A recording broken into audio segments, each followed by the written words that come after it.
चाहे कोई भी बड़े से बड़ा स्ट्रेस हो लाइफ में, एक बार इमेजिन करो अपने माँ बाप की हालत अगर उन्हें पता चले कि तुमने अपनी जान ले ली है, खुदकुशी कर ली है। शायद आप सोच भी नहीं सकते कि उनको कैसा फील होता होगा।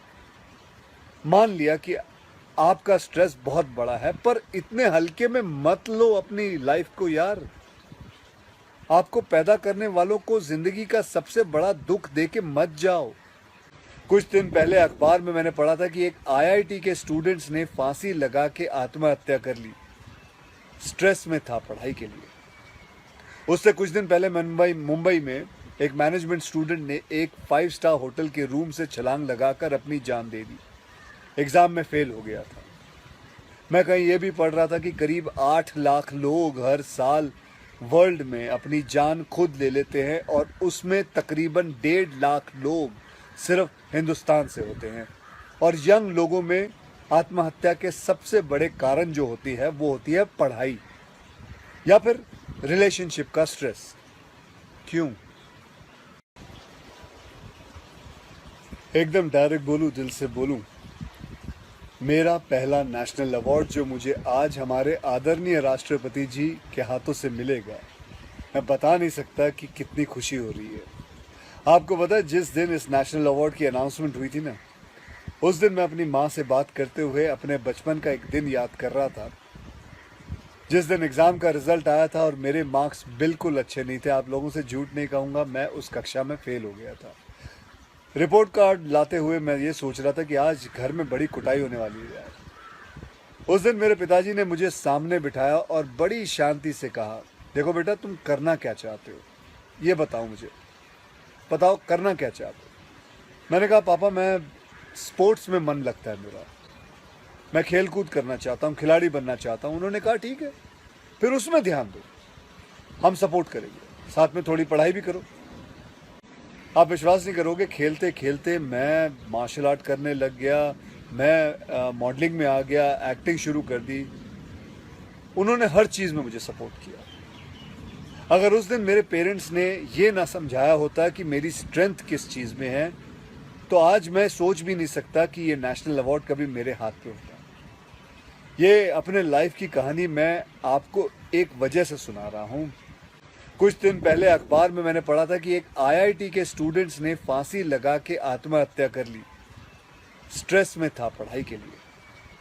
उससे कुछ दिन पहले मुंबई में एक मैनेजमेंट स्टूडेंट ने एक 5 स्टार होटल के रूम से छलांग लगाकर अपनी जान दे दी। एग्जाम में फेल हो गया था।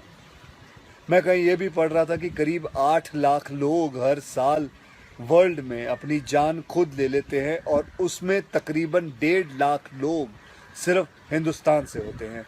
और यंग लोगों में आत्महत्या के सबसे बड़े कारण जो होती है वो होती है पढ़ाई या फिर रिलेशनशिप का स्ट्रेस। क्यों? तुम्हारी जान एक एग्जाम के मार्कशीट से सस्ती हो गई है? नहीं। ऐसा क्या पढ़ाई कर रहे हो? इससे तो देश के लिए सरहद पे जाके जान लगा दो दांव पे। चाहे कोई भी बड़े से बड़ा स्ट्रेस हो लाइफ में, एक बार इमेजिन करो अपने माँ बाप की हालत अगर उन्हें पता चले कि तुमने अपनी जान ले ली है, खुदकुशी कर ली है। शायद आप सोच भी नहीं सकते कि उनको कैसा फील होता होगा। मान लिया कि आपका स्ट्रेस बहुत बड़ा है, पर इतने हल्के में मत लो अपनी लाइफ को यार। आपको पैदा करने वालों को जिंदगी का सबसे बड़ा दुख दे के मत जाओ।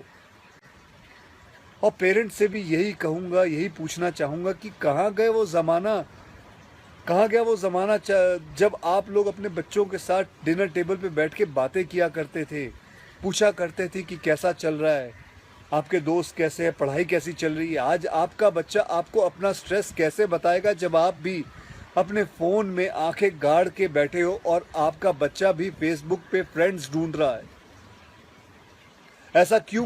ऐसा क्यों होता है कि जब बच्चे को हाथ पांव पे चोट लगती है तो आप फट से डॉक्टर को बुला लेते हो, लेकिन अगर उसे दिमाग में स्ट्रेस हो तो हम बस एक लेक्चर झाड़ देते, कहते थे बेटा नो, थिंक पॉजिटिव बेटा, थिंक पॉजिटिव। मेंटल हेल्थ के लिए भी डॉक्टर या काउंसलर से हेल्प लेना उतना ही ज़रूरी है जितना और किसी तकलीफ के लिए। इसमें कोई शर्म की बात नहीं है। देखो, मैं कितना भी ज्ञान दे दूं, सोचना आप आपको खुद ही है कि आपकी जान आपकी सबसे कीमती चीज़ है। कोई स्ट्रेस आए ना तो उसको बोल देना बहुत अच्छा है। अपने अंदर घुलना, उसको अंदर रखना, दबा के रखना बिल्कुल नहीं। किसी दोस्त को बोल दो या अपने माँ बाप से शेयर करो। मेरे एक फ्रेंड ने उस दिन व्हाट्सएप पे एक बहुत काम की बात फॉरवर्ड की थी। एक हॉस्पिटल की ओपन हार्ट सर्जरी यूनिट के बाहर एक शेर लिखा हुआ था, मैं आपसे शेयर करना चाहता हूँ। वहाँ लिखा हुआ था कि अगर दिल खोल लेते अपने यारों के साथ तो आज खोलना ना पड़ता औजारों के साथ। भैया मुझे एक प्रॉमिस करो कि आज प्लीज़ आज एक प्रॉमिस करो कि टेंशन कोई भी हो, सल्यूशन है, कहीं ना कहीं उसका सल्यूशन है। और वो सल्यूशन आत्महत्या बिल्कुल नहीं है, कभी नहीं है, किसी हालत में नहीं है। अपना ध्यान रखो, मिलते हैं फिर। Till then, next time, good bye, जय हिंद।